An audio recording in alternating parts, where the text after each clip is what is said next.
SD Negeri 01 Gunung Jaya, yang saya hormati rekan-rekan guru dari SD Negeri Gunung Jaya dan SD 2 Gunung Jaya, karena di sini personilnya kurang dari 10, akhirnya saya membawa dari SD lain. Pertama-tama marilah kita panjatkan puji syukur kehadirat Allah Subhanahu wa Ta'ala, yang mana pada hari ini kita bisa berkumpul menghadiri undangan saya, yaitu di acara diseminasi aksi nyata modul 4 dengan materi budaya positif. Yang kedua, sholawat serta salam ditunjukkan untuk junjungan Nabi besar kita Muhammad SAW, yang akan kita nantikan syafaatnya nanti di yaumil qiyamah, amin. Yang pertama waktu saya perkenalkan, saya Iis Nuryanto dari SD Negeri 01 Gunung Jaya. Saya sedang melaksanakan pendidikan guru penggerak angkatan 11 dari Kabupaten Pemalang. Pada kesempatan kali ini, saya akan memaparkan diseminasi modul 1.4, di mana yaitu ini nanti untuk mengisi aksi nyata saya di modul 1.4, karena di mana setiap modul 1 sampai dengan modul 1 sampai 1.1, 1.2, 3 dan 4 ada yang namanya aksi nyata semua. Nah, di mana kebetulan pada modul 1.4 ini adalah modul penutup dari modul 1, yang nantinya kami para guru penggerak akan berpindah ke modul 2, yaitu sama seperti ini juga dengan modul 2.1 dan sampai 2.4. Dan di sini salah satunya ada untuk melaksanakan diseminasi bersama dengan 10 rekan guru dari sekolah. Ini yang pertama, ya, di mana ini adalah filosofi pendidikan menurut Ki Hajar Dewantara.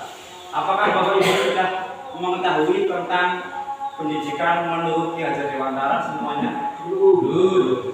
Di mana pendidikan Ki Hajar Dewantara ini yang dimaksud itu adalah menuntun segala kekuatan kodrat yang ada pada anak-anak agar mereka dapat mencapai keselamatan dan kebahagiaan yang setinggi-tingginya, baik sebagai manusia maupun sebagai anggota masyarakat. Di mana di salah satu pendidikan ini, salah satunya yaitu di pendidikan dasar yang saya sedang laksanakan di SD, menurut Ki Hajar Dewantara ini, anak ini diibaratkan sebagai benih, di mana benih ini nanti akan kita semai, ya, ketika kita pupuk dengan baik, kita rawat dengan baik, dan nanti insya Allah hasilnya akan lebih baik. Begitu juga sebaliknya, ketika kita mendidik asal mendidik, tidak sesuai dengan kurikulum, tidak sesuai apa aturan dari pemerintah, itu nanti juga hasilnya akan masalah-masalah. Dimana di sini diharapkan setelah kita melaksanakan pendidikan, setelah anak tersebut itu bisa mengenyam pendidikan, setelahnya lulus dari sekolah, diharapkan bisa mencapai keselamatan dan kebahagiaan. Kebahagiaan di sini yang dimaksud adalah bahwa anak tersebut nantinya itu bisa terjun di masyarakat, bisa berbaur, bisa melaksanakan apa yang sudah didapatkan dari sekolah. Ya. Kalau ketika di SD, dari tingkat SD itu setelah keluar dari SD itu bisa menyesuaikan dengan lingkungannya, di mana di situ yang sudah melanjutkan ke jenjang untuk lebih tinggi. Nah, di sini ya, Ki Hajar Dewantara berpesan, pendidikan adalah tempat persemian benih-benih kebudayaan, di mana anak nantinya setelah lulus dari SD masih tertanam rasa cinta kebudayaan kita. Tidak begitu yang seperti sedang kita alami sekarang ini, banyak anak-anak itu sudah lupa akan budaya. Yang kedua, pendidikan dan kebudayaan adalah satu kesatuan yang utuh. Yang ketiga, kebudayaan yang dimaksud adalah sebuah peradaban, sebuah cita-cita yang ingin dibentuk sebagai sebuah bangsa, di mana di sekolah itu selalu ditanamkan, ya, bahwa kebudayaan ini adalah sebuah peradaban, sebuah cita-cita yang ingin dicapai oleh sekolah. Bagaimana tujuan sekolah ini supaya anak ini sesuai harapan ataupun cita-cita yang diharapkan oleh sekolah. Ya, ini adalah perubahan paradigma. Di sini perubahan paradigma saya mempunyai satu permainan. Bapak Ibu di sini ada A dan B, ya, yaitu Bapak Ibu dan teman sebelahnya. Nanti saya bagikan secari kertas. Kertas itu nanti ditulis, silahkan ditulis apa yang sangat berharga menurut Bapak Ibu, ataukah itu nama hewan peliharaan, ataukah nama anak, ataupun nama barang yang dimiliki. Nah, nanti tugas si A menulis di kertas dan kertas itu digenggam dengan erat.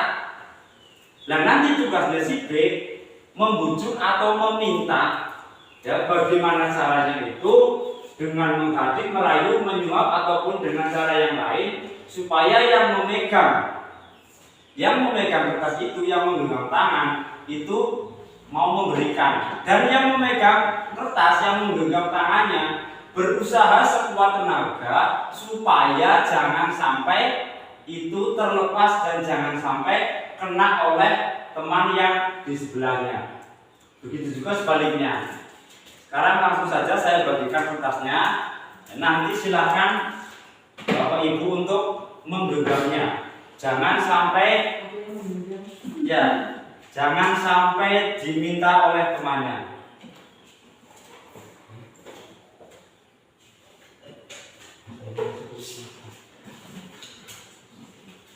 Ya, sambil santai nih Bapak Ibu.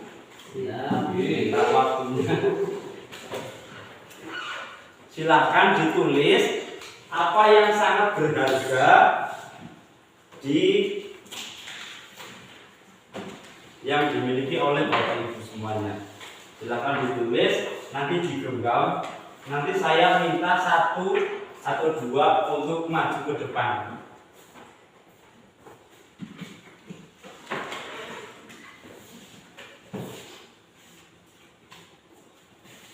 Setelah ditulis, silakan kertas itu diremas dan digenggam dengan erat. Nah, nanti yang sudah menulis silakan tentukan dari sebelah tempat duduk Bapak Ibu siapa yang akan menjadi A dan siapa yang akan menjadi B. Silakan ditentukan Bapak Ibu. Kanan A, yang kiri B. Yang kanan A, yang kiri B. Berarti nanti Pak Guru saya minta Pak Thohir untuk maju ke depan dengan Pak Hasanuddin untuk maju ke depan untuk memperagakan di mana itu perubahan yang namanya perubahan paradigma. Monggo Pak Hasanuddin dan Pak Thohir untuk maju ke depan.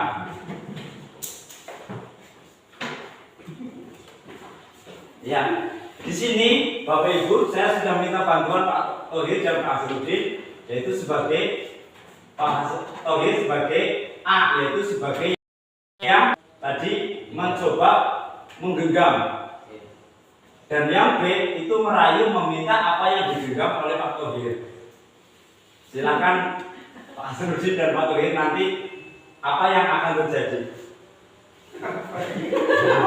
Diminta dengan sekolah, diminta pokoknya bagaimana caranya supaya itu benar dengan cara mengukur atau menghadik. Berarti di situ boleh merayu atau meminta dengan paksa, yang penting bagaimana caranya supaya apa yang digenggam oleh Pak Thohir itu bisa, dan Pak Thohir sebaliknya mempertahankan apa yang digenggam jangan sampai kena oleh Pak Udin. Silakan.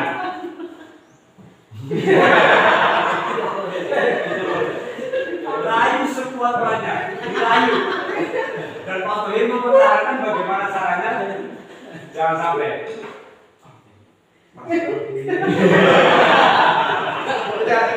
Nah, ya.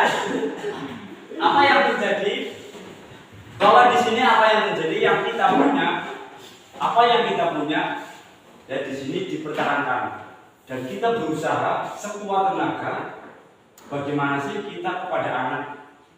Apa yang anak punya, apa yang anak ada di situ kita gali potensinya. Kita rayu, kita rangkul anak itu Dan supaya bagaimana apa yang ada di pikiran anak itu bisa keluar, apa yang ada di dalam hatinya bisa keluar. Dalam arti di sini adalah kita bisa membujuk anak supaya anak itu bisa mengikuti atau mengerti apa yang kita lakukan dalam pembelajaran tersebut. Masih sama, ya. Ini ada masih lanjutan yang tadi, mengubah paradigma belajar dari paradigma stimulus respon kepada pendekatan teori kontrol. Nah, stimulus responnya di sini guru memberi rangsangan kepada murid dengan maksud agar murid melakukan reaksi atas rangsangan tersebut.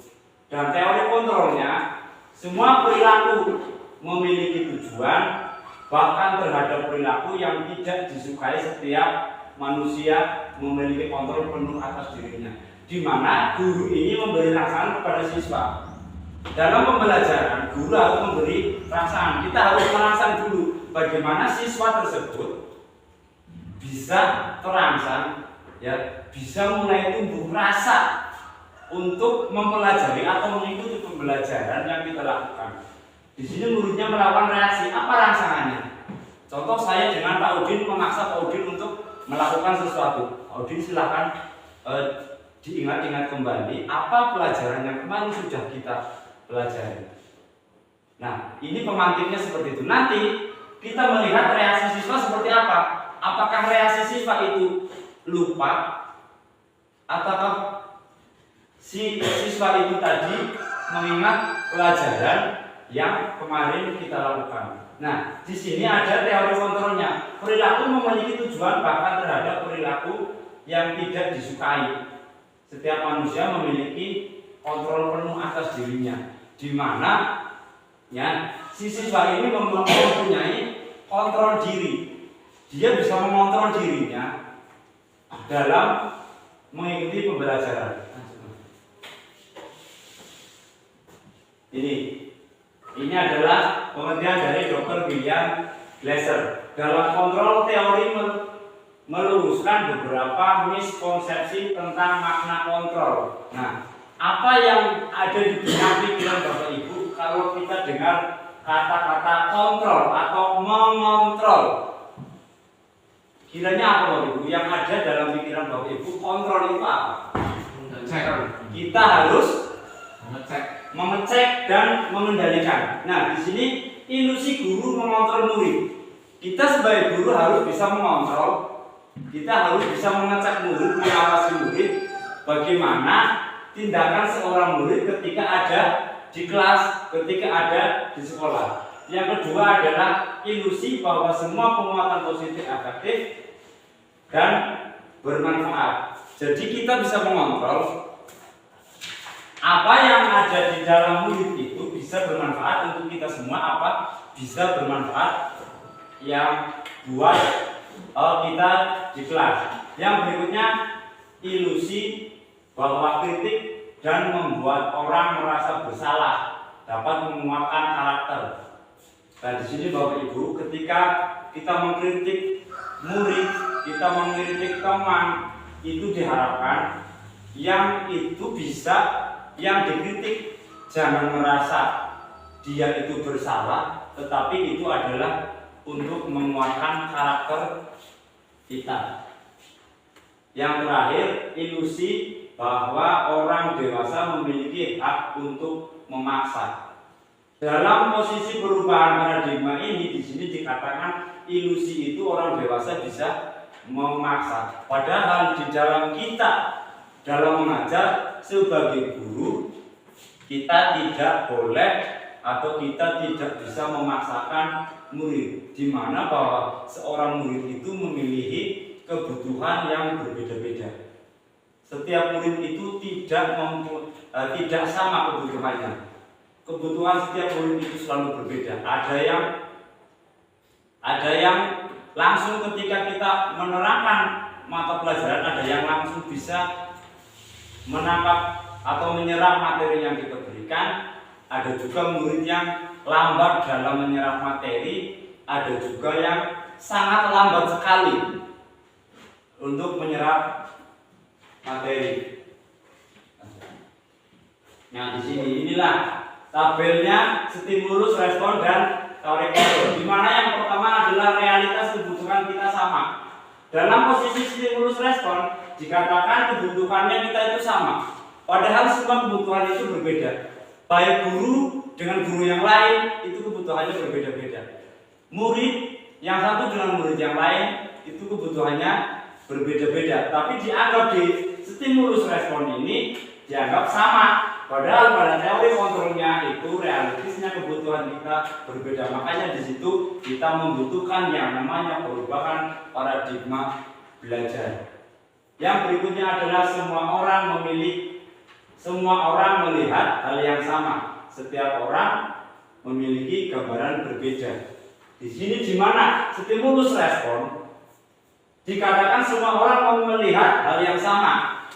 Padahal pada teori kontrol di situ setiap orang memiliki gambaran berbeda. Contoh saja yang gampang Bapak Ibu, kita sebagai seorang guru melihat murid itu adalah sama. Itu adalah sama-sama murid kelas 5. Melihat, dianggap kemampuannya itu sama. Kalau kelas 5 sudah bisa menghafalkan perkalian dari 1 sampai 10, itu pandangan semua apa yang kita lihat. Tetapi pada teori kontrol ini nyatanya berbeda, setiap orang memiliki gambaran yang berbeda. Ya, kita memiliki gambar kelas 5 itu tidak sama.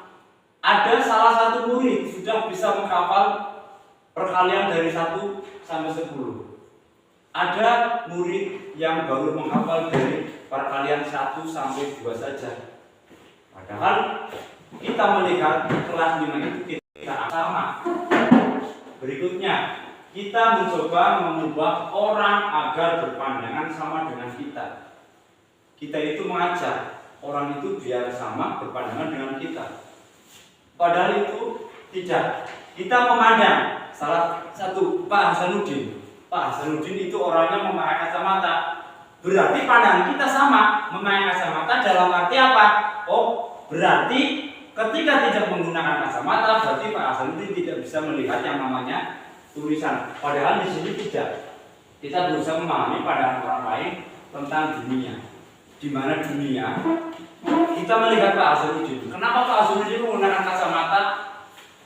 Nah, bukan berarti ketika kacamatanya dilepas Pak Hasanuddin itu tidak bisa melihat tulisan, tetapi Pak Hasanuddin menggunakan kacamata ketika berada di depan laptop ataupun di depan komputer. Tujuannya apa? Untuk melindungi mata supaya tidak terkena radiasi dari laptop ataupun komputer tersebut. Yang berikutnya, perilaku buruk dilihat sebagai suatu kesalahan. Semua perilaku memiliki tujuan. Dalam posisi kontrol itu semua perilaku memiliki tujuan. Perilaku buruk dilihat sebagai suatu kesalahan. Padahal perilaku buruk di sini bukan semua itu kesalahan. Contoh saja, hal kecil yang kita temukan di kelas. Ada salah satu siswa itu rajin, dia itu pintar. Tetapi mereka melakukan satu kesalahan, misalnya diberi tugas, diberi PR, dia tidak mengerjakan. Dia lupa untuk mengerjakannya. Di dalam stimulus itu adalah suatu kesalahan. Tetapi dalam teori kontrol itu semua punya tujuannya. Tujuannya apa? Dia mempunyai tujuan kenapa seperti itu. Mungkin satu alasannya, satu dia belum memahami apa yang diterangkan oleh gurunya. Yang kedua mereka bisa lupa apa dia tidak mengingat ada pekerjaan yang harus diselesaikan. Yang berikutnya adalah orang lain bisa mengontrol saya. Padahal dalam teori stimulus hanya Anda yang bisa mengontrol diri Anda. Dalam pandangan stimulus orang lain itu bisa mengontrol kita. Kita itu dikontrol oleh orang lain. Padahal yang mengontrol diri kita itu kita sendiri. Berikutnya, saya bisa mengontrol orang lain. Anda tidak bisa mengontrol orang lain. Saya bisa mengontrol orang lain. Contoh, saya bisa mengontrol teman guru saya. Padahal di situ saya tidak bisa mengontrol orang lain. Yang berikutnya, pemaksaan ada pada saat rujukan gagal. dalam teori kontrol, kolaborasi dan konsensus menciptakan pilihan-pilihan baru, di mana pemaksaan adalah pada saat tujuan gagal. Kita memaksa ketika kita membujuk siswa itu gagal. Ketika kita memberikan tugas untuk dikerjakan oleh seorang siswa, siswa itu gagal. Dan saya sebagai seorang guru membujuk supaya siswa ini pintar. Bagaimana caranya? Kamu harus bisa mengerjakan apa yang ditugaskan oleh guru. Padahal di sini kolaborasi konsensus menciptakan pilihan baru. Tidak harus memaksa seorang siswa untuk menjadi pintar, tidak harus memaksa seorang siswa untuk menjadi bisa dalam mengerjakan tugas. Tetapi kita harus mengoreksi diri kita, bagaimana saya dalam menerangkan kepada siswa, bagaimana saya dalam memberikan materi kepada siswa, dan kita harus berkolaborasi dengan rekan sejawat. Kita bisa berkonsultasi dengan rekan guru ataupun bisa dengan kepala sekolah. Bagaimana caranya? Misalnya saya mengajar di kelas 5, tetapi ada sebagian murid ketika diajar oleh saya, ketika gurunya menerangkan, itu ada murid yang masih dalam arti di situ tidak serius dalam mendengarkan, tidak fokus. Dia masih suka mainan pensil, suka mencoret-coret meja. Nah, itu kita di sini harus memaksa si anak tersebut bisa mendengarkan apa yang kita paparkan di depan siswa.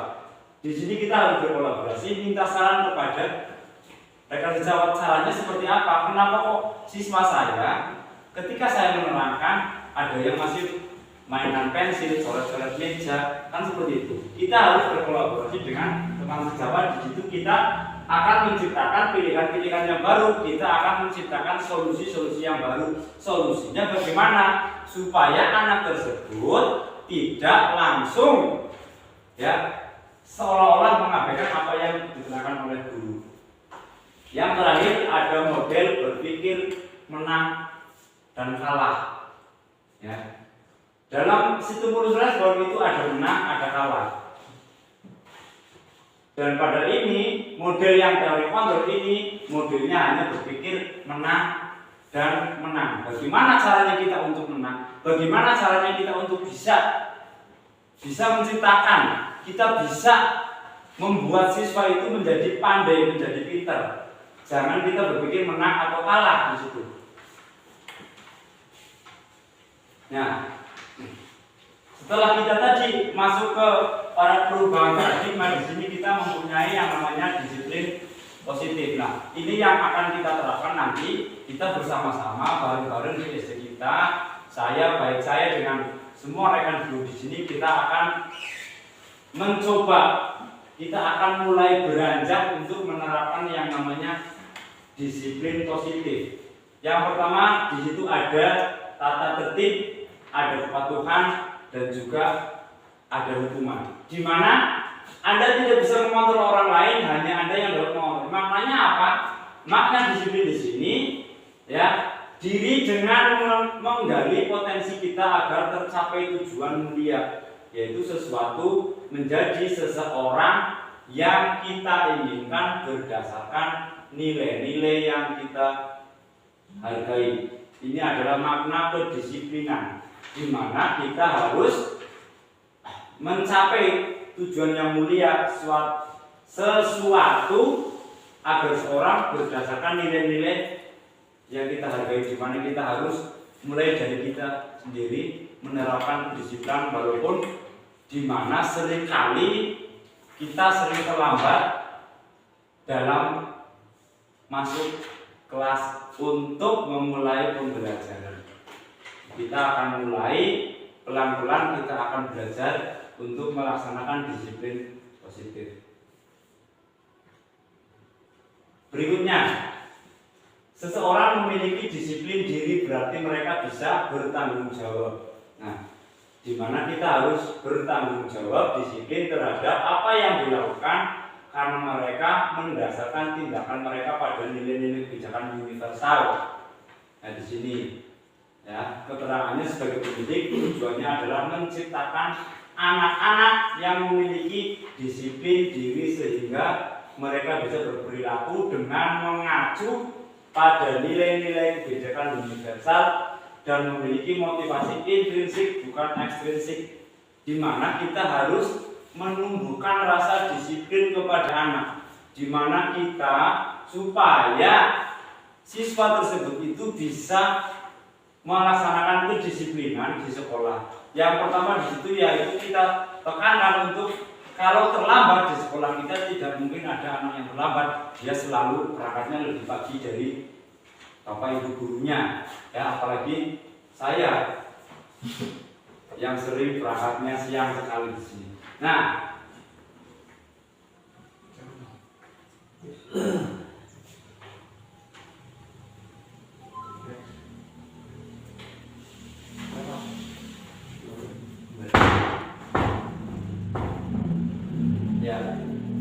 di mana kita bisa menumbuhkan ya nilai-nilai kebijakan dan memiliki motivasi intrinsik, di mana supaya siswa itu bisa memiliki motivasi itu bukan dari luar atau hanya sekedar melihat dari teman, melihat dari orang lain, tetapi bagaimana caranya supaya anak itu tumbuh rasa kedisiplinannya dari diri sendiri, dimulai dari dirinya, bukan melihat orang lain, bukan hanya ikut-ikutan.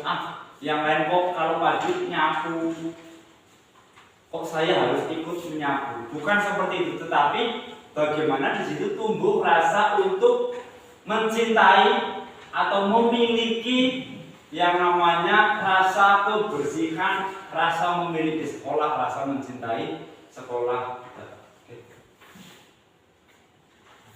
Berikutnya ini motivasi perilaku manusia, di mana ada pengertian salah satu yaitu Jan Gosen dalam bukunya ada Restructuring School Discipline menyatakan ada 3 motivasi perilaku manusia.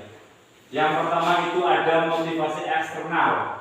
Motivasi eksternal itu adalah motivasi dari luar. Untuk menghindari ketidaknyamanan atau hukuman, apa yang akan terjadi apabila saya tidak melakukannya? Di sini apa yang akan terjadi? Nah, ketika kita tidak melakukan apa yang disebutkan tadi kedisiplinan, apa sih yang akan terjadi? Ketika kita tidak menerapkan kedisiplinan di sekolah, apa yang akan terjadi kepada sekolah kita? Yang nomor 2, untuk mendapatkan imbalan atau penghargaan dari orang lain. Apakah kita melakukan kedisiplinan, apakah kita berperilaku disiplin hanya semata-mata untuk mendapatkan penghargaan dari orang lain? Apakah hanya untuk mendapatkan pujian dari atasan kita ataupun kepala sekolah kita? Apakah kita ingin mendapatkan pujian dari murid dan yang lainnya? Nah, di sini pertanyaan, apa yang akan terjadi? Ya, saya melakukannya. Apa yang akan saya dapatkan apabila saya melakukannya? Ketika tadi dikatakan mendapatkan imbalan atau penghargaan dari orang lain, apa yang akan saya dapatkan apabila melakukannya? Ketika kita melakukannya, yang kita dapatkan adalah pujian dari atasan kita ataupun kepala sekolah kita. Nah, bagaimana caranya? Kita harus mulai dari diri kita sendiri. Yang ketiga, untuk menjadi orang yang mereka inginkan dan menghargai diri sendiri dengan nilai-nilai yang mereka percaya. Nah, akan menjadi orang yang seperti apabila saya melakukannya. Ketika motivasi timbul dari dalam diri kita, di situ muncul pertanyaan romantis, akan menjadi orang yang seperti apa jika saya ini melakukannya? Ketika kita sudah tumbuh, sudah ada rasa yang tumbuh dalam diri kita untuk melaksanakan kedisiplinan, kira-kira apa yang akan terjadi jika dilakukan di dalam sekolah? Yang pastinya akan berdampak positif kepada sekolah tersebut. Ini masih sama motivasi perilaku manusia. Di sini apa saja motivasi perilaku manusia? Motivasi ini ada apa saja? Tujuannya adalah dari disiplin positif adalah menanam motivasi yang ketiga pada murid-murid kita, yaitu untuk menjadi orang yang mereka inginkan dan menghargai diri sendiri dengan nilai-nilai yang mereka percaya.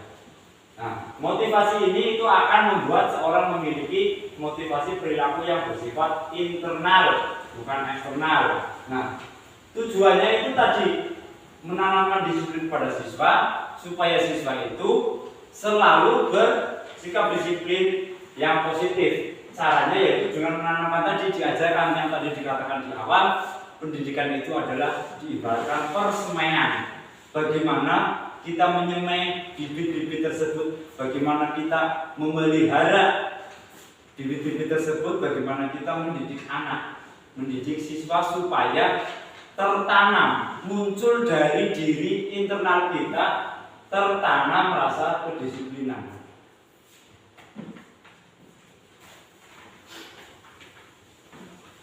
Ini yang pertama.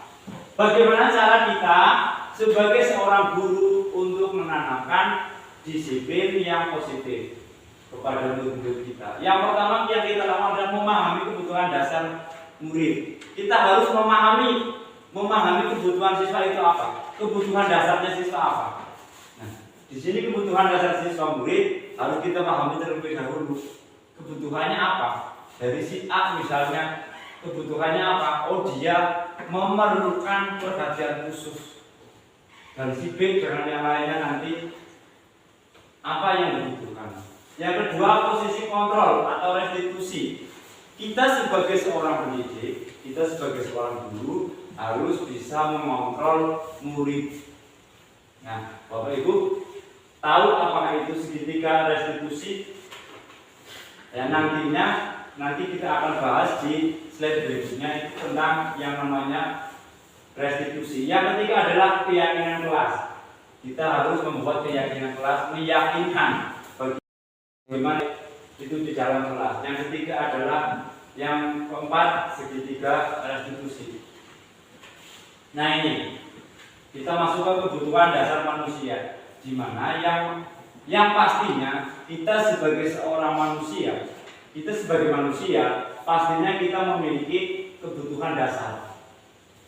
Kebutuhan dasar yang kita ketahui itu mesti yang pertama, dalam istilah Jawa kita sudah sering wira-wiri mendengar kata itu, yaitu sandang, pangan, dan papan. Di mana kita sebagai seorang guru harus mempunyai pakaian yang rapi, dan itu juga katakan sandang. Sandang itu dalam bahasa Jawa sandangan atau pakaian yang kita pakai. Yang kedua pangan. Ketika kita sudah mempunyai pakaian, apa yang kita pakai? Berarti kita harus makanan. Yang mempunyai makanan, bagaimana cara mendapatkannya?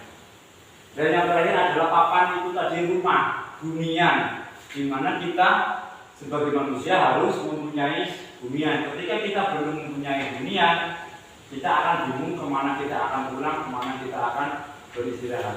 Yang pertama ada penguasaan, ya, kasih sayang dan rasa diterima. Kalau kasih sayang sudah pasti bahwa hidup kita semuanya memerlukan yang namanya kasih sayang. Bertahan hidup juga perlu. Kita harus bisa mempertahankan kehidupan.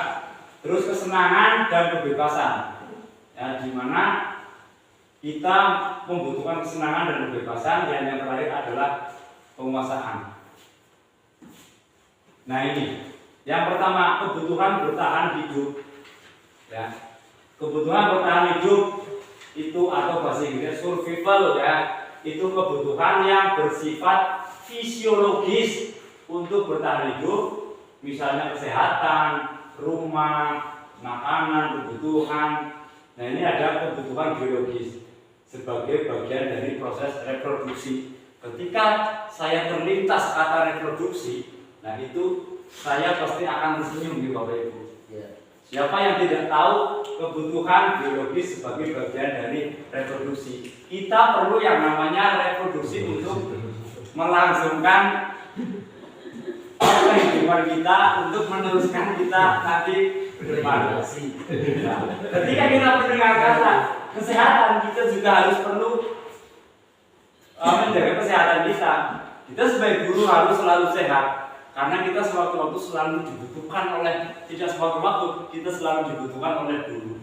Ketika guru kita tidak sehat, sedang sakit, anak tidak ada yang mengontrol, anak tidak ada yang mengawasi. Yang berikutnya ada rumah. Tadi sudah disebutkan kita harus mempunyai rumah atau hunian, makanan apalagi ya, itu untuk menyuplai kebutuhan apa tenaga kita atau energi kita. Sebelum kita berangkat ke sekolah, pastinya kita harus sarapan terlebih dahulu. Ketika kita berangkat tidak makan, nanti di sekolah dikatakan seperti Pak Thohir oleh katanya. Ya, jadi kita mengajar pun kurang fokus. Jadi tadi yang terakhir, ini sangat bahagia sekali, yaitu kebutuhan biologis bereproduksi itu sangat dibutuhkan sekali. Yang kedua ada kasih sayang dan rasa diterima. Kasih sayang, di mana kita manusia itu membutuhkan kasih sayang. Saya dengan istri saya juga membutuhkan kasih sayang. Ya, kasih sayang bukan mengikuti kebutuhan dan hubungan dan koneksi sosial. Kita bersosial di masyarakat pun, kita terjun di masyarakat juga kita membutuhkan kasih sayang. Di situ ada pepatah mengatakan tak kenal maka tak sayang maka tak cinta. Kalau kita sudah berkenalan, nanti kita akan tumbuh rasa sayang. Ketika kita sudah tumbuh rasa sayang, nanti kita akan mencintai. Itu juga dengan dunia yang sedang kita geluti, yaitu di dunia pendidikan. Kalau kita belum mengenal yang namanya dunia pendidikan, kita tidak akan tumbuh rasa sayang dan mencintai apa itu sebagai seorang guru, di mana guru itu dipandang serba bisa. Guru itu dianggap oleh masyarakat itu orang nomor satu dan selalu dieluk-elukan, apalagi sekarang sudah menguasai IT dengan canggih. Ya, sekarang pembelajaran tidak hanya menggunakan model metode ceramah, tidak berpusat kepada guru saja, tapi sekarang pembelajaran kita kepada seorang murid itu sudah dialihkan kepada murid atau student center, bukan lagi yang namanya teacher center. Kita belajar, dulu itu kita mengajar pusatnya hanya kepada guru, guru menerangkan, murid hanya mendengarkan. Dan sekarang kita harus mengeksplor siswa, kita harus mengelompokkan siswa supaya siswa itu bisa aktif dalam pembelajaran. Yang ketiga, ini adalah penguasaan kebutuhan pengakuan atas kemampuan atau power. Kebutuhan ini meliputi keinginan untuk dianggap berharga, bisa membuat perbedaan, bisa membuat pencapaian kompeten, diakui, dihormati, dan keinginan untuk meninggalkan pengaruh.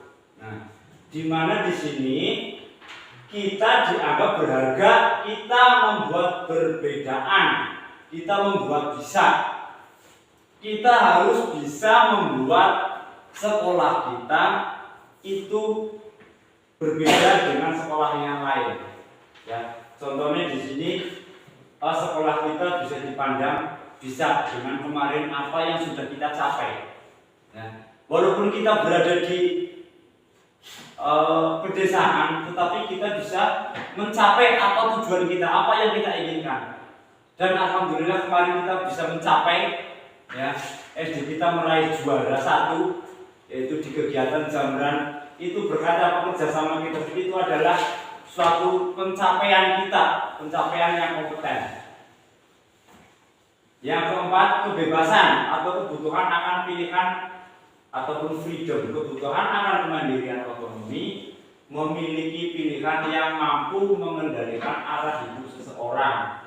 Nah, kita harus bisa mandiri dalam dunia kita. Kemandirian kita itu tidak semata-mata kita menurut yang harus dilaksanakan, tetapi kita harus memberi atau mencari. Di sini dikatakan kemandirian, otonomi, berarti kita harus berusaha sendiri bagaimana kita akan meningkatkan kualitas kita sebagai seorang pendidik melalui berbagai cara. Sekarang sudah ada yang namanya webinar online. Di situ kita bisa menggali ilmu, kita di situ bisa mendapatkan ilmu supaya kita bervariasi dalam mengajar, tidak hanya itu saja dan tidak monoton. Bisa kita melakukan menggunakan proyek ataupun demonstrasi, sekarang tidak lagi menggunakan metode ceramah.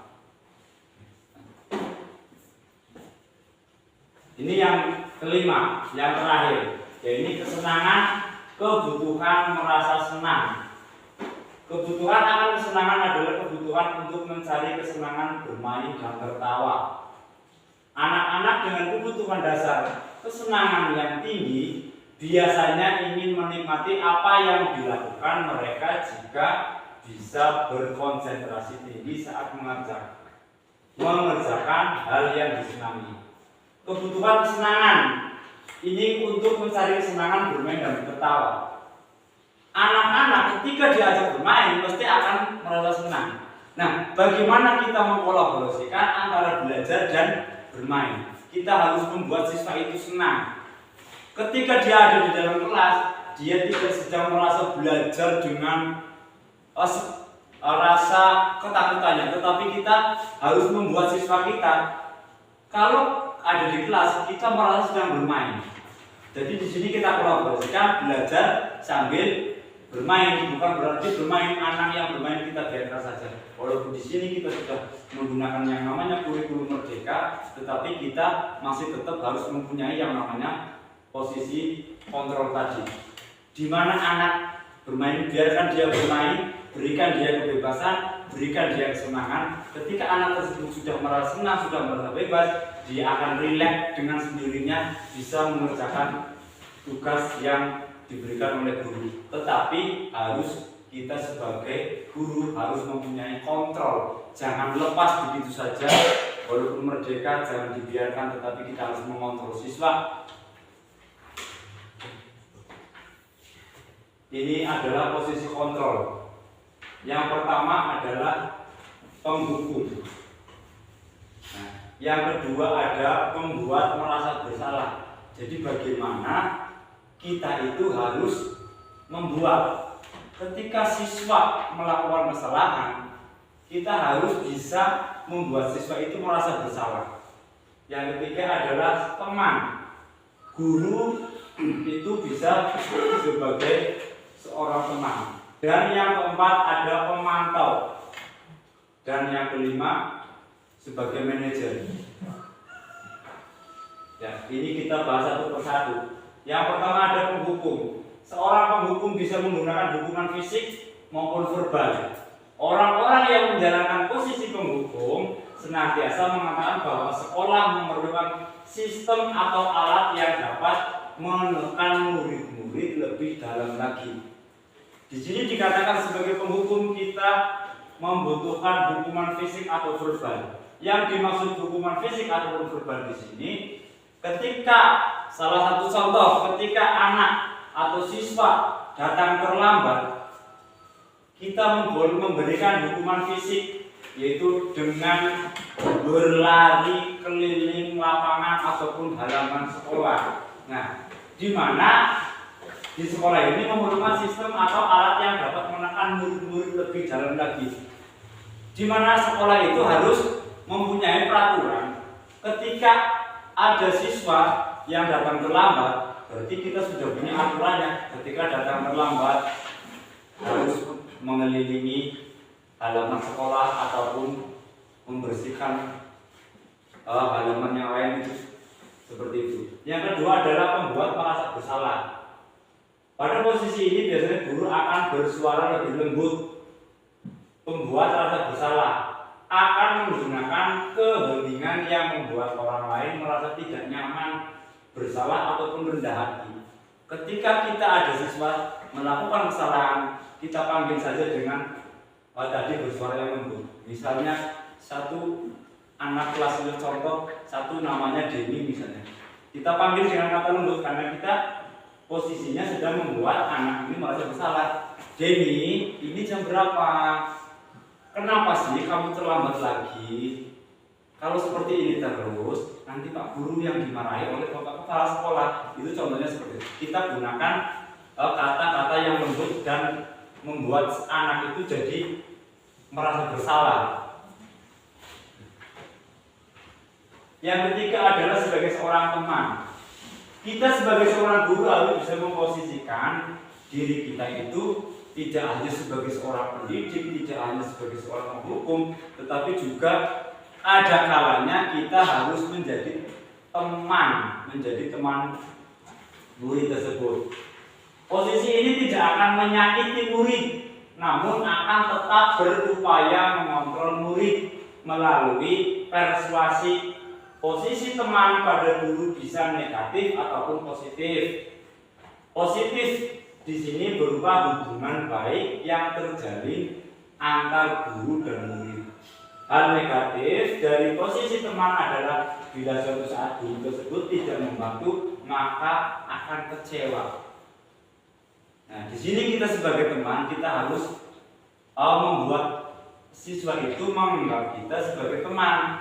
Nah, nanti ketika yang negatif dari posisi teman adalah bila suatu saat guru tersebut tidak membantu, maka murid akan kecewa.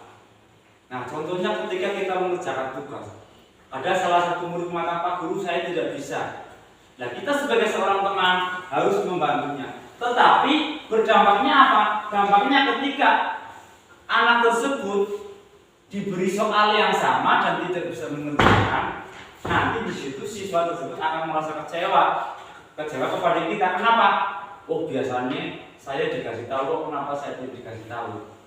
Biasanya saya diajari yang seperti ini, kenapa sekarang saya tidak diajari seperti ini? Itu nanti akan berdampak seperti itu. Yang berikutnya adalah pemantau. Memantau berarti mengawasi. Pada saat kita mengawasi, kita bertanggung jawab atas perilaku orang-orang yang kita awasi, di mana kita harus bertanggung jawab penuh apa yang sedang kita awasi, di mana kita harus bertanggung jawab penuh apa yang sedang kita laksanakan saat ini sebagai pemantau.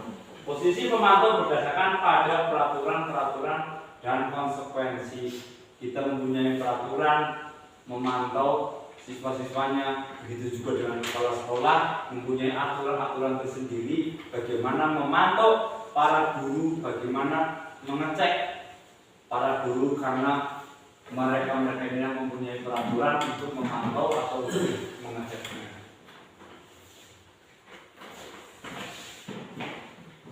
Yang terakhir adalah sebagai manajer. Ini posisi manajer adalah posisi di mana guru berbuat sesuatu bersama dengan murid, mempersilahkan murid mempertanggungjawabkan perilakunya, mendukung murid agar dapat menemukan solusi atas permasalahannya sendiri. Di mana kita sebagai seorang manajer ini mempersilahkan murid untuk mempertanggungjawabkan perbuatannya. Ketika ada seorang murid melakukan kesalahan, kita memposisikan diri sebagai seorang manajer, di mana kita harus bisa membuat murid itu bisa bertanggung jawab, bisa mempertanggungjawabkan. Contohnya kita memberikan tugas kepada siswa tersebut lupa atau tidak mengerjakannya, berarti kita harus memposisikan diri sebagai seorang manajer, bagaimana siswa tersebut bisa mempertanggungjawabkan apa kesalahan yang telah dilakukan. Nah, pada posisi manajer ini murid diajak untuk menganalisis kebutuhan dirinya maupun kebutuhan orang lain. Di sini penekanan bukan pada kemampuan membuat konsekuensi, namun dapat berkolaborasi dengan murid bagaimana memperbaiki kesalahan yang ada. Kesalahan yang telah dilakukan, kita sebagai seorang manajer juga mengajak murid tersebut untuk berkolaborasi, membuat konsekuensi seperti apa yang harus dipertanggungjawabkan oleh si pembuat kesalahan tadi. Nah, ini kita akan melihat tayangan bagaimana penerapan posisi kontrol yang tadi kita bahas, seperti sebagai seorang teman, sebagai penghukum, sebagai seorang manajer.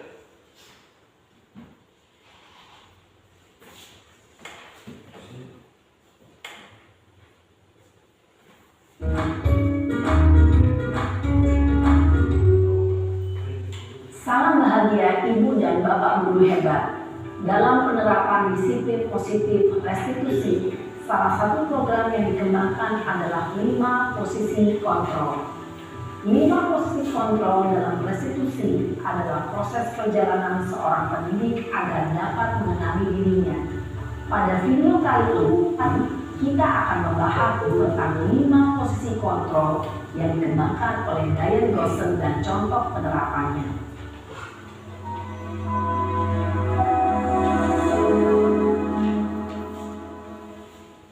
5 posisi kontrol.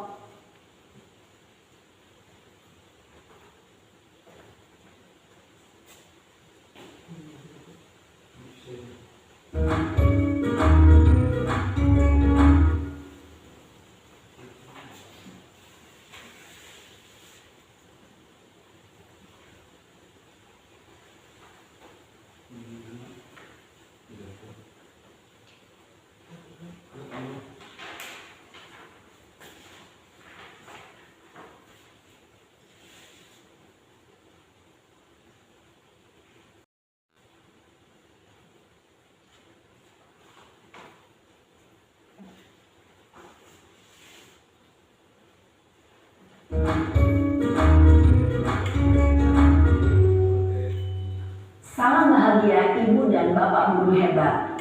Dalam penerapan disiplin positif restitusi, salah satu program yang dikembangkan adalah 5 posisi kontrol. 5 posisi kontrol dalam restitusi adalah proses perjalanan seorang pendidik agar dapat mengenali dirinya. Pada video kali ini, kita akan membahas tentang 5 posisi kontrol yang dikembangkan oleh Diane Gosson dan contoh penerapannya.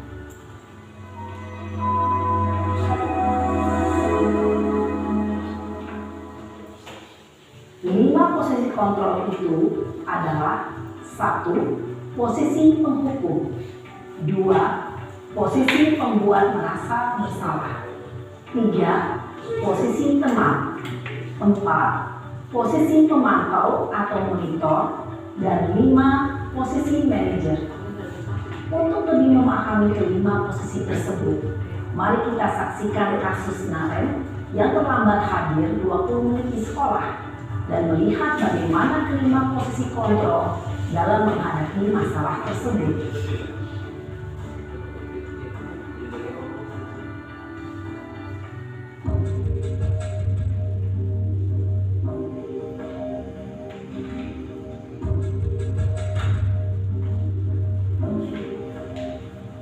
Naren, sini kamu. Selamat pagi, Bu. Selalu terlambat. Kamu deh, pasti terlambat. Maaf, Bu. Saya Apa? Apa coba? Kamu apa lagi? Kapan sih kamu tidak terlambat? Malas sekali ya kamu jadi anak. saya Dasar pemalas. Gak kapok-kapok sih kamu. Sudah berapa kali terlambat? Sana, kamu keliling lapangan basket 2 kali. kenapa saya harus beli lapangan basket, Bu? Kenapa? Kamu melawan ibu? Berani-beraninya jawab. Sudah terlambat, masih berani jawab pula. Sekarang, keliling lapangan basket 5 kali sekalian. Biar kapok. Cepat. Pergi sana ke lapangan basket. Posisi penghukum biasanya berbicara dengan nada tinggi, menghardik, menunjuk-nunjuk, menyakiti, dan menyindir. Hukuman bisa maupun psikis. Ibu dan Bapak guru hebat, dampak yang terjadi pada murid ketika guru berada pada posisi penghukum adalah murid cenderung akan memberontak, bahkan menyimpan dendam.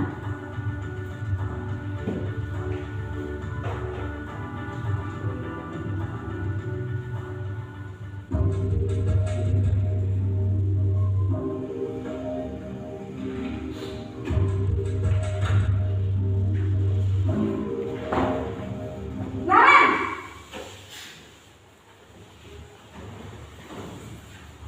Selamat pagi, Bu. Naren, kamu kenapa terlambat lagi, nak?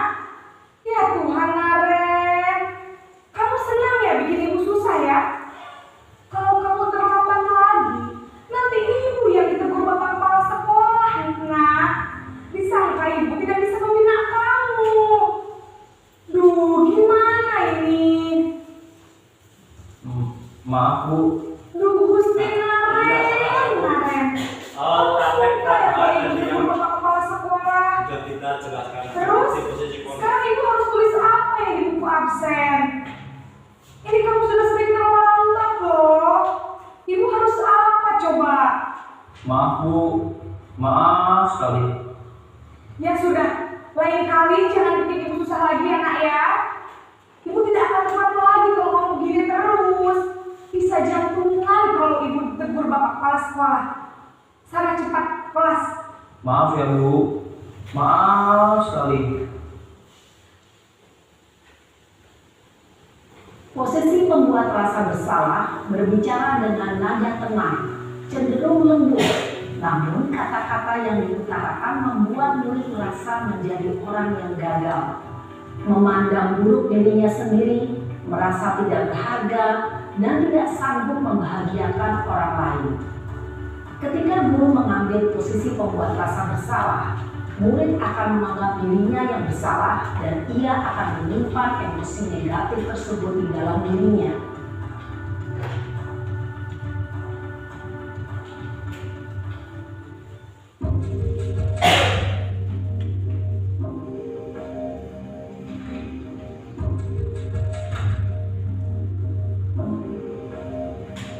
Naren,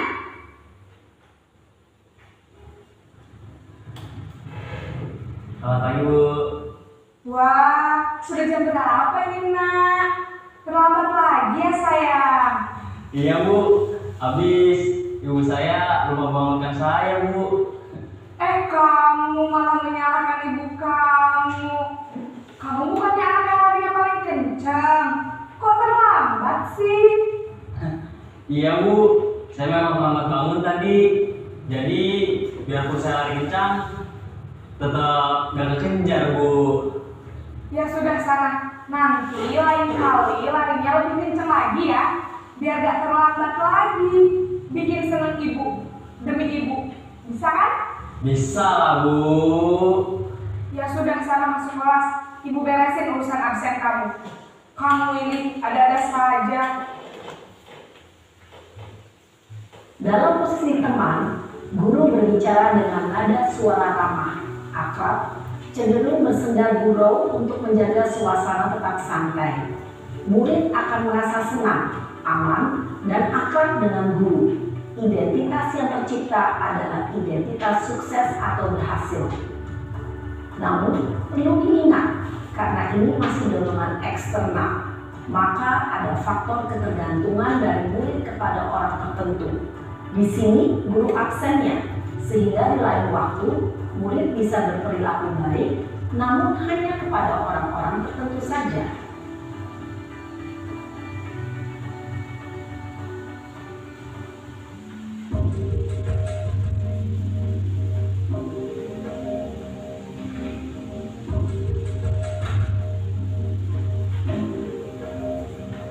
Naren!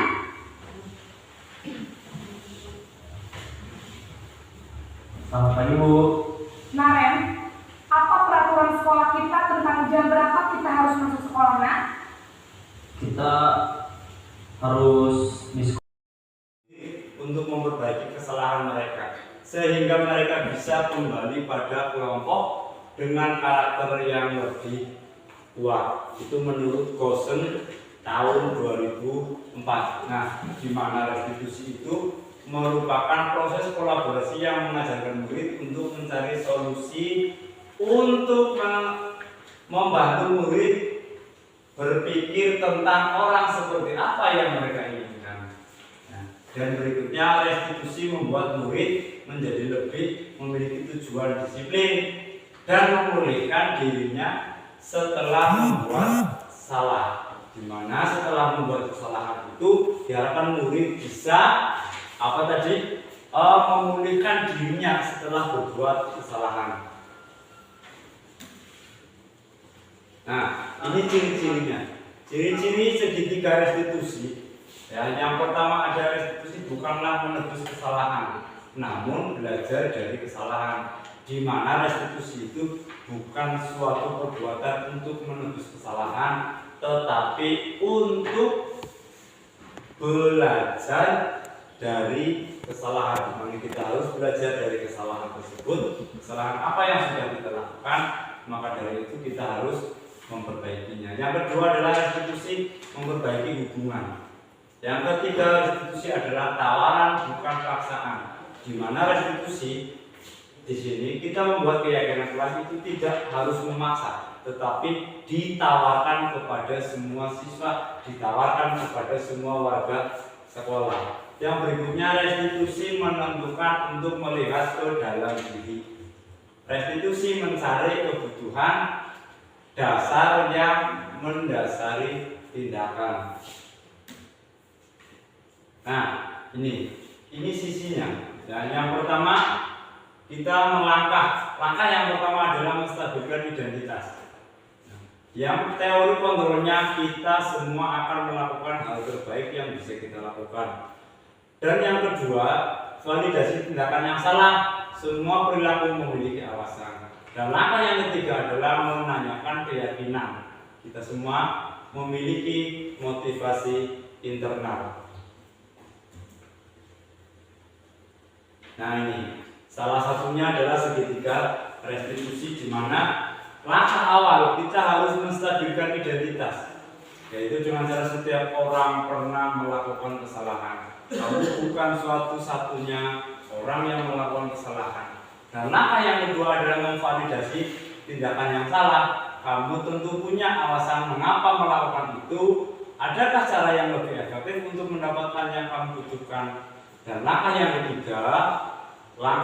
ketiga yaitu keyakinan kelas apa yang telah disepakati, yaitu dalam langkah menanyakan keyakinan. Dan kamu ingin menjadi orang yang seperti apa? Nah, ya, ini berikutnya adalah menstabilkan kelas. Yang pertama kita membuat salah satu salah itu tidak apa-apa. Melakukan kesalahan itu sudah wajar, itu tidak apa-apa dan tidak. Yang berikutnya, tidak ada manusia yang sempurna di dunia ini. Semua manusia pasti melakukan kesalahan. Tidak ada manusia yang sempurna tanpa salah. Semua manusia itu melakukan kesalahan pastinya. Yang berikutnya, saya juga pernah melakukan kesalahan seperti itu. Kita bisa menyelesaikannya. Yang berikutnya itu semua orang itu pernah melakukan kesalahan. Tetapi dalam melakukan kesalahan itu, di mana kita harus bisa menyelesaikan. Ya. Yang berikutnya, Bapak Ibu tidak tertarik mencari siapa yang salah, tapi Bapak Ibu ingin mencari solusi dari permasalahan. Di mana kita itu tidak mencari siapa yang salah, siapa yang benar. Tetapi di sini kita harus mencari solusinya, bukan mencari siapa yang salah dan menghakiminya, tetapi tidak. Yang berikutnya, kamu berhak merasa begitu. Yang terakhir, apakah kamu sudah menjadi teman yang baik buat dirimu sendiri? Berikutnya, nah, ini adalah memvalidasi. Padahal kamu bisa melakukan hal lebih buruk dari ini. Nah, kita menanyakan kepada anak, padahal kamu atau memberi keyakinan kamu bisa melakukan hal yang buruk seperti ini. Yang berikutnya, kamu pasti punya alasan mengapa kamu melakukannya. Alasan apa? Alasan yang seperti apa? Oh, kenapa kamu bisa seperti ini? Kenapa kamu bisa melakukan hal yang seperti itu?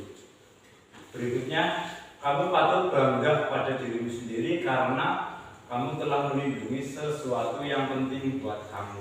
Dan yang terakhir, kamu boleh mempertahankan sikap itu, tapi kamu harus menambah sikap yang baru. Berikutnya, lanjut. Nah, ini yang terakhir adalah menanyakan keyakinan. apa yang kita percaya sebagai kelas atau keluarga, apa nilai-nilai umum yang kita telah sepakati, dan nilai-nilai umum apa sih yang sudah kita sepakati di dalam kelas, nilai-nilai yang seperti apa sih yang sudah kita sepakati. Yang berikutnya, apa bayangan kita tentang kelas yang ideal. Kita membayangkan kelas yang ideal itu kelas yang seperti apa sih, dimana saya itu membayangkan nanti setelah lulus pendidikan ini kelas saya itu akan menjadi kelas yang ceria, kelas yang ramah kepada siswanya, dan kelas yang selalu tersenyum dengan bahagia. Yang berikutnya adalah akan seperti apa jika kamu seperti itu, dan yang terakhir apa yang akan kamu lakukan untuk mencapainya selanjutnya. Nah, sudah selesai pemaparan dari saya. Terima kasih atas waktunya kepada Bapak Ibu yang sudah meluangkan waktunya untuk saya untuk mendengarkan presentasi saya, di mana ini adalah merupakan suatu tugas kami sebagai guru penggerak, yaitu dengan mempresentasikan tentang disiplin positif. Sekian dari saya ucapkan terima kasih. Wassalamualaikum warahmatullahi wabarakatuh. Tempel, sini paling atas yang pertama. Nah, terus sini.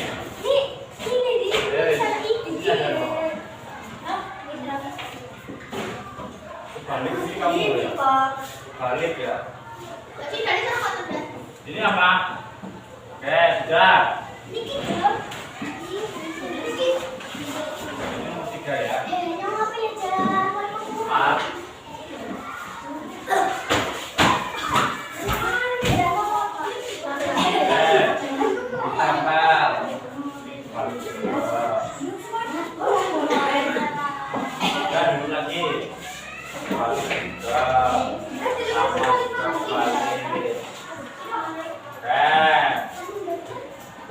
Ada lagi? Nah ini, Haikal, mana Haikal? Haikal.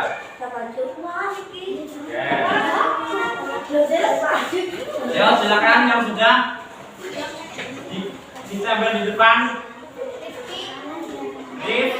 Oke, siapa ini?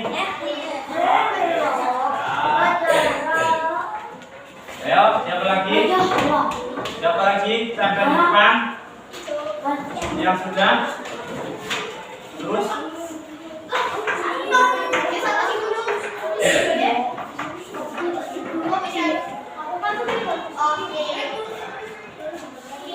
Adam. Yang terus lagi.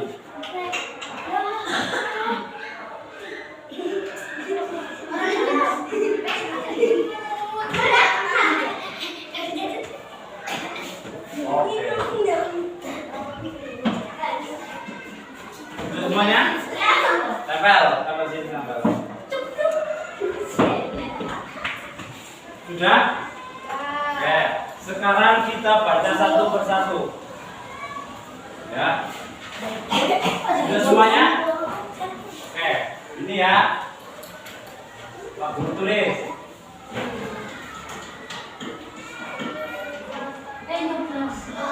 Oke, kesepakatan kelas. Sudah belum? Sudah semuanya? Yang pertama Guru baca, tidak boleh makan jajan saat pelajaran. Yang kedua apa ini? Menaati peraturan guru. Setuju apa tidak ini? Tidak boleh makan jajan saat pelajaran. Setuju. Tulis ya. Tidak boleh makan jajan saat oke. Yang kedua kita baca lagi, menaati peraturan guru, terus membuang sampah pada tempatnya. Setuju apa tidak? Setuju.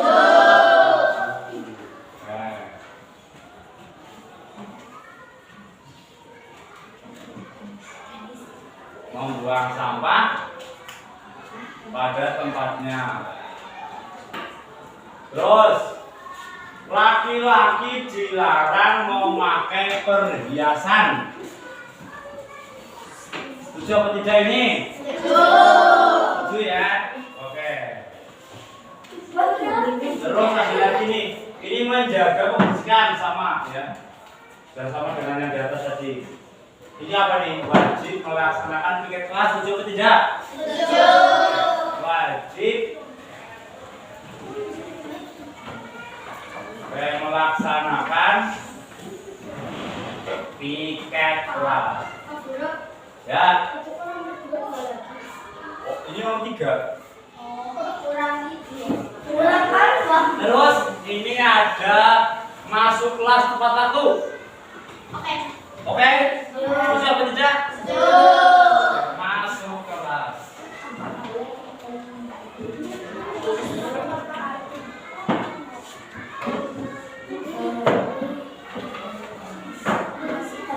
Ada lagi ini sama.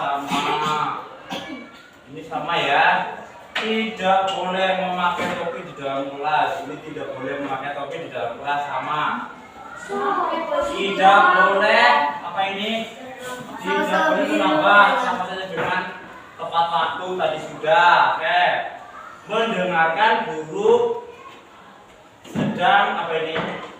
Mendengarkan penjelasan guru. Setuju apa tidak ini? Oke. Tulis ya. Mendengarkan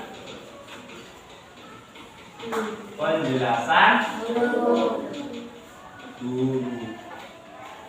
Terus tidak boleh apa ini? Terlambat masuk kelas. Tadi sudah tepat waktu. Ya, sama tidak boleh terlambat. Berarti harus tepat. Ini sampai yang balik. Tidak boleh makan jajan di kelas tadi. Tidak boleh makan jajan sama. Terus ini harus melaksanakan upacara dengan baik dan hikmat. Setuju atau tidak? Setuju. Oke, berarti mengikuti upacara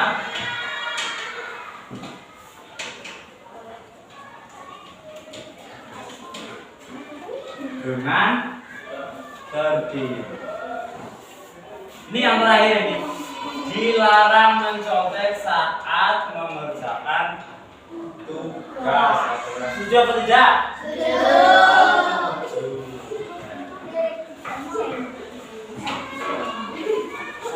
Dilarang mencontek. Oke. Ini sudah ya. Apa mau ditambah lagi? Mau ditambah lagi apa tidak?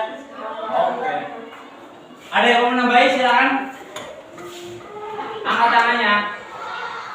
Angkat tangannya. Kamu tahu kenapa Tidak ada? ke sini?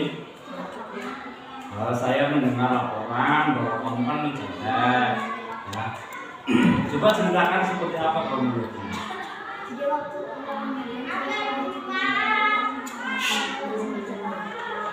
Itu. Kalau menurut kamu baik apa tidak? Oh, tidak baik. Terus kedepannya apa yang akan kamu lakukan? Ya, terima kasih, baik ya. Saya yakin tidak ada murid yang sempurna. Saya bangga karena kamu sudah mengakui perbuatannya. Untuk kedepannya seperti apa? Apa yang akan kamu lakukan untuk ulang berikutnya?